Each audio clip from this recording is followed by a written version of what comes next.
Olá! O Rio São Francisco nasce em Minas, passa por Bahia, Pernambuco e deságua no Atlântico, na divisa entre Alagoas e Sergipe. Nas suas margens vivem artesãos, poetas, cantores e criaturas mágicas que mostram para a gente um pouco do encantamento do rio.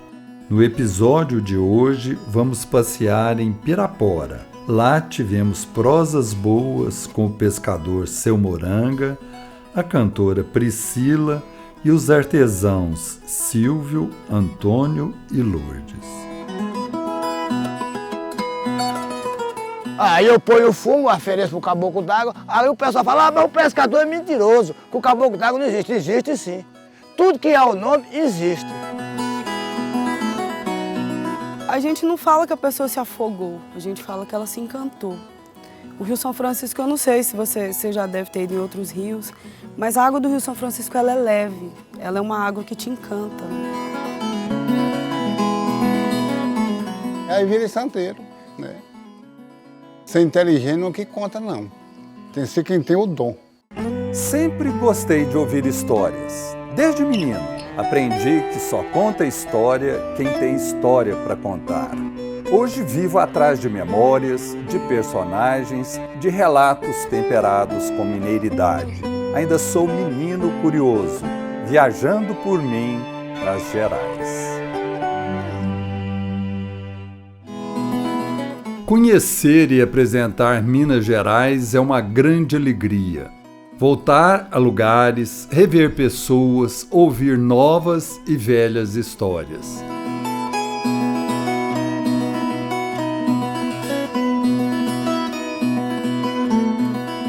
Hoje a gente começa com Seu Moranga, uma figura icônica de Pirapora e do Rio São Francisco. Ele conta causos que nos instigam pela forma contundente das narrativas. Ao escutar suas histórias, eu me pergunto, como não acreditar, nem que seja um pouquinho só, que o caboclo d'água existe? A maioria dos pescadores que eu ensinei, que da Serra da Canastra até lá em Juazeiro, eu que ensinei muitos pescadores, aprendi e ensinei e ensino até hoje as orações dos pescadores. Comparação, eu vou entrar no rio, então eu tenho minhas orações. E qual é as minhas orações? Eu chego, converso com o culpado d'água. Como é que eu converso com o culpado d'água? Eu chego, tiro o chapéu, me benzo, que é a obrigação do pescador se benzer, porque ele é a água que é o protetor do pescador, e o pescador que é o preço da água, né? Então eu me benzo e falo assim, ó.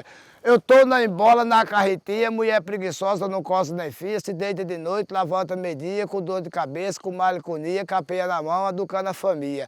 3 sul, 3 norte, 3 Bahia, 3 sertão, 3 gaiola, 3 sofrer, 3 pega, 3 gavião. Sei que ainda vou morar até dessa senhora, valeu senhora vinda, valeu senhora vá, com arruda, pau de peão, sado de caixinha, andar, putar pra lá e pra cá. Chique, Macambira já mandou me convidar, que eu tô dentro do São Francisco, passo bem, não passo mar.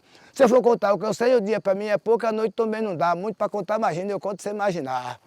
Faço minhas orações, aí eu pego um pedacinho de fumo e uma garrafinha de pinga, ponho lá pro compadre. O caboclo d'água... Aí eu ponho o fumo, ofereço pro caboclo d'água, aí o pessoal fala, mas o pescador é mentiroso, que o caboclo d'água não existe. Existe sim. Tudo que é o nome, existe. O problema é o seguinte, muita gente não acredita porque nunca viu. Por que nunca viu? Porque ele nunca teve a batalha e a luta do pescador. Venha ficar de pescar, igual eu pesco, que é mais de 40 anos que eu pesco, e já viu o culpado d'água. O culpado d'água, ele é um animalzinho pequeno desse tamanho que é assim, ele dá mais 80 centímetros, 90 centímetros. A cabeça dele é uma cuia, Eu cansei de estar pescando aqui, que antigamente eu pescava moranga, corre dentro, pula fora e espia quem vem. Só tem caboclo d'água macho? Não, tem a fêmea também, ó. Tem a comadre. Como que é a comadre? A comadre é do mesmo tamanho do compadre também, pequenininha também. Ela tem 70, 90 centímetros.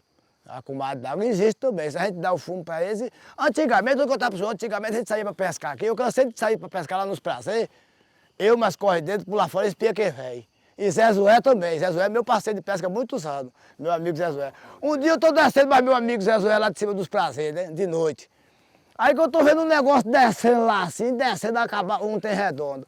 Falei, Zé Zoé, Tem um negócio descendo redondo ali, vamos ver o que é essa é uma boia? Ah, parece que é uma cabaça, eu estou precisando de nós pegar aquela cabaça para fazer uma ponta, uma para rede, né? Uma boia para rede. Vamos embora, remou para lá. Aí nós remamos para lá, que era no remo, remou para lá. Mas quando ele chegou lá, que eu bati a mão, que eu fui para pegar assim, o bicho afundou. Eu digo, Zezué, meu amigo, é o culpado brincando com nós. Era o culpado brincando com nós. Aí eu digo, deixa de novo. Eu olhei assim, falei, vai lá, Zezué, de novo. Aí Zezué foi lá, acabou. Quando ele foi lá com a mão, só acabou, agarrou na mão dele. Agarrou na mão dele. Agarrou na mão do Zezué, ele ficou com a mão agarrada no barco aqui e a outra na mão, o culpado agarrado na mão. Ele não podia arrastar o culpado para dentro d'água, porque ele é pequeno, mas tem muita força, né? Aí eu cheguei, dei um tapa, falei, compadre, esse aqui é meu amigo Zezué, solta, deixa de brincadeira que nós estamos com pressa. Aí quem foi, ele soltou o braço do Zezué. Senão não trago pinga pra você, Senão eu não trago pinga pra você e nem fumo. Aí ele soltou, falei, ó, tá vendo aí, Zezué? Nós temos que trazer pinga pra ele. Aí Zezué no outro dia foi lá na rua, comprou uma pinga, comprou fumo, botou lá. Aí Zezué chegou, encostou o barco lá, Zezué foi lá no gás, e agarrou o gás, né? Só que não, Zezué, ó, mulher, tem um peixe aqui, eu digo, e é bonito. E é um peixe bom, não é um peixe grande. Aí eu digo, é o compadre que deu sorte. Aí foi mexendo, era um dourado. Um dourado de 17 quilos e 700 gramas. Eu digo, aí, tá vendo como você acredita? Simplicidade e sabedoria nas palavras do seu Muranga. No próximo bloco, a gente conversa com a Priscila, cantora e compositora da genuína música barranqueira. Minas Gerais, Minas Gerais. As águas do São Francisco são a moradia de criaturas mágicas, de peixes e de muita gente que se encanta por esse pedaço de Minas Gerais. Vem comigo conhecer a Priscila, cantora e compositora de música barranqueira. Ela encanta o Rio com suas canções e nos encanta pelo encanto que tem pelo São Francisco. Priscila, fala para nós um pouquinho o que é a música barranqueira. Oi. A música barranqueira, ela nada mais é do que a música feita na margem do Rio São Francisco, né? É uma música para o Rio São Francisco. E foi feita por pessoas que realmente amavam e amam o Rio. E a gente é um trabalho de resistência muito forte, porque é uma música ribeirinha, é uma música regional, né? Então ela se enquadra dentro de vários, sertaneja, né?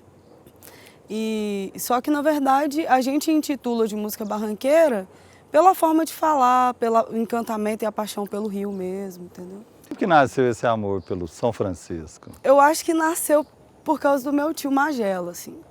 Ele foi encantado pelas águas e tal. Na época de 90, eu tinha poucos anos de vida. E minha mãe sempre ficava naquela coisa, não, você não vai para o Rio. Não sei o quê. E aí aquela coisa do proibido, né? Proibido. Eu não sei te explicar, assim. Eu gosto de vir para o Rio, de cantar para o Rio. Eu gosto de chorar no Rio, eu gosto de sentir o afago, o carinho, sabe? Me conta um pouquinho essa história do Rio ter encantado seu tio. A gente não fala que a pessoa se afogou, a gente fala que ela se encantou. A água do Rio São Francisco, ela é leve, ela é uma água que te encanta, né? Você fica aqui, tal, brincando na beira. Quando você vê, você se encantou. E Magela, ele era um cara que era muito apaixonado pelo Rio São Francisco também, tinha um amor muito grande por ele. E numa viagem que eles fizeram em expedição para a Bahia, né, subir o rio, e em uma dessas, ele estava um pessoal assim, uma moça se afogou, e ele era o único homem perto. Então ele pulou, só que ele não sabia nem nadar, o bicho era doido. No que ele pulou, o banco de areia abraçou, né? Então o rio te encanta, ele te leva, assim. O Rio São Francisco, ele, assim, eu falo que é o rio, minha mãe e a música, são a trilogia da minha vida, assim. Canta uma música do Rio que você compôs. Quem dera se todo mundo chorasse na beira d'água pra render mais um cadinho. E Oxum lá se banhasse e adocicasse cada lágrima pra caboclo banhar. E barranqueiro nenhum nunca mais ia se afogar, ia se afogar. E quem diria que um italiano também iria se encantar pelo Rio? Vamos prosear com Alberto, o italiano mais mineiro que existe.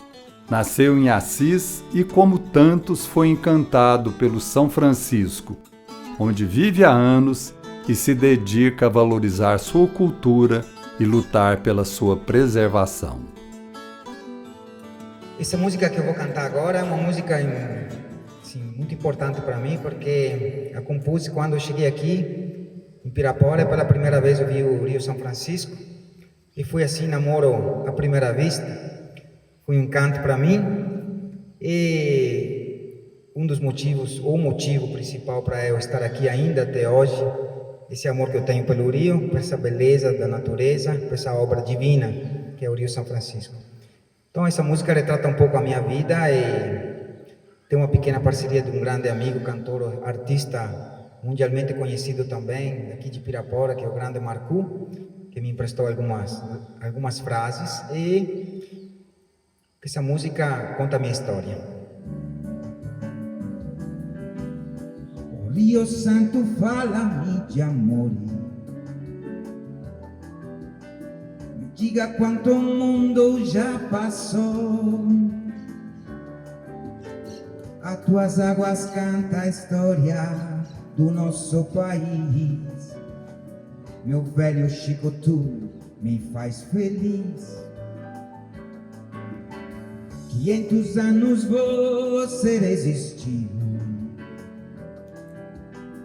Você primeiro filho do Brasil.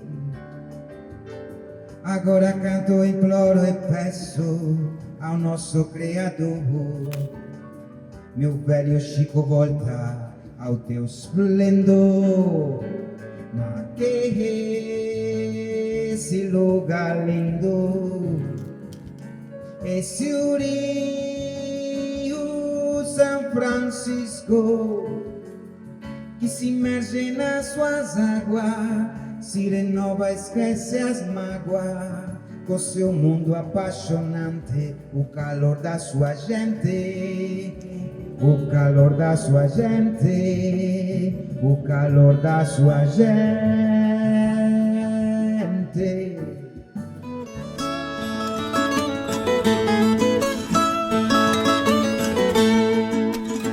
A gente daqui a pouco volta com uma conversa sobre a arte das antigas carrancas. Elas foram criadas para espantar espíritos maus que assustavam os pescadores. Com o tempo, elas saíram dos barcos e foram para as casas das pessoas como objetos de decoração. Em Minas Gerais, em Minas Gerais. O rio encanta, mas tem gente que tem medo de suas criaturas.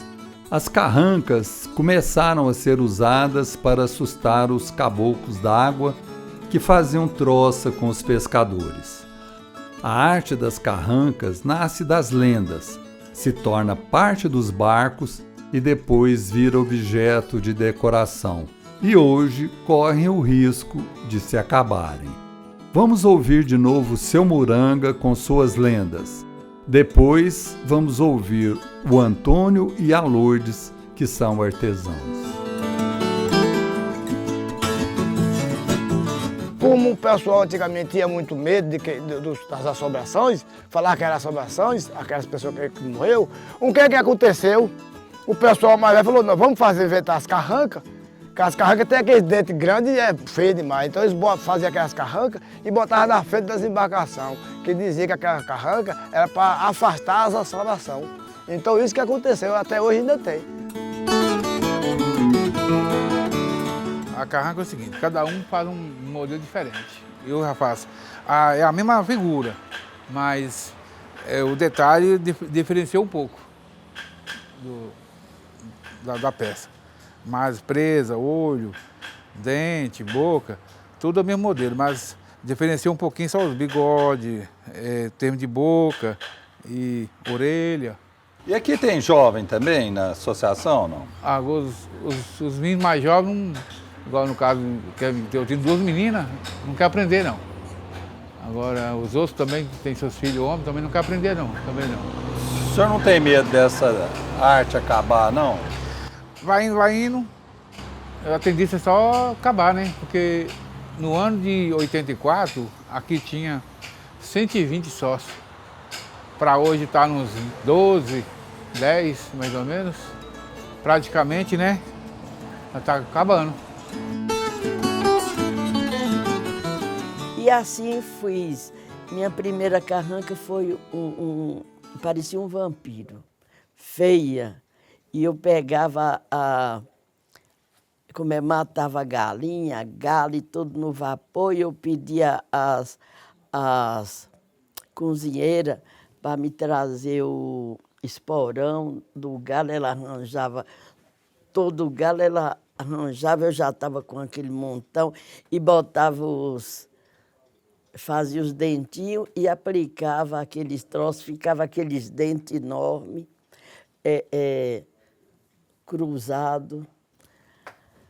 Aí mas dessa maneira, esse está muito feio, até que os turistas pegavam e diziam assim, ó, é bonita, mas só que com esses dentes, se eu botar no apartamento, meus filhos querem até pular. Aí eu assim, e Barroso ficava falando, não é esses dentes, Lourdes. Mas os dentes que ficam... Não é. Faz uma mistura do homem e do animal, os dentes de, oh meu Deus do céu, como é. Aí ele ia falando, faz a cara de um cachorrinho, aí põe bigode, põe a sobrancelha, cabelo, mas o focinho, a orelha de um cachorrinho. Aí assim comecei, era leão, faz a juba do leão. E aí foi que eu comecei. Aí ia me mostrando como era as carrancas das embarcações. E assim eu comecei a fazer meus carrancos. Será que a arte das carrancas artesanais vai mesmo se acabar? A gente buscou no nosso arquivo uma conversa com o produtor cultural Cássio Almeida, que fala sobre essa possibilidade.